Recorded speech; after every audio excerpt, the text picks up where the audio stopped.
A 3-year battle over a mental health facility is coming to a head. The old St. Teresa nursing home in Silverton has been empty for years, but there's a plan in the works to change that, one that the people who live next door don't like. Local 12's Brad Underwood is in Silverton tonight to tell us why. Brad? Well, good evening, Cammie. This project was a go back in 2012, but the owners didn't finish it, and time expired under that zoning change umbrella. And actually, the village here in Silverton even gave them a year extension until 2014. Still, nothing was completed with the project. And once again, it is up for discussion. And once again, residents are speaking out against this proposed project. Construction at the old St. Teresa's nursing home has been on and off for 3 years.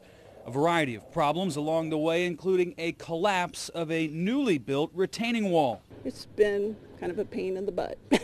And that some of that paint spilled over into your yard. Yes, it did. A couple of years ago, initially while they were building the retaining wall, it fell down. Holly Hamilton's fence line used to include trees. They're mostly gone.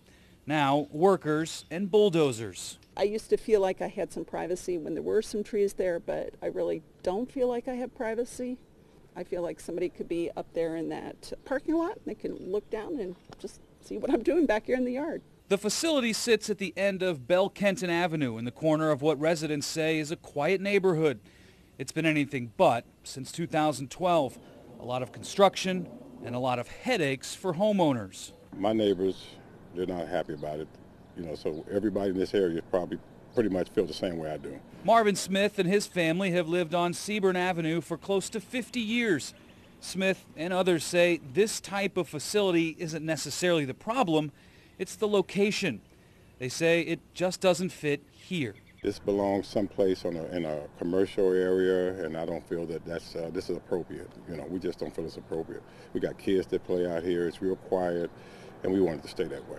The proposed plan is to offer in- and outpatient care for depression and substance abuse, and also offer housing for patients during treatment.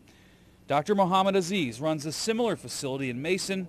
Silverton's council approved a plan 3 years ago, but now it will take it up again. We have some additional information that we're reviewing right now about the nature of these types of facilities and trying to help us determine whether this is an appropriate use in this neighborhood. Now, there was work being done out there on the property, work that at the moment that particular piece of property is not zoned for. Now, not everyone we spoke with around the neighborhood today is against the project. One man told me, if they don't bother me, I'm fine with it. We did try to get comment from Dr. Aziz today. Phone calls from their office were not returned to us about the project proposal or the meeting that is scheduled for tomorrow night. Cammie? All right, Brad Underwood, thank you. And tomorrow night's public meeting that Brad just mentioned is at the Municipal Building on Plainfield Road, and it begins at 6 p.m.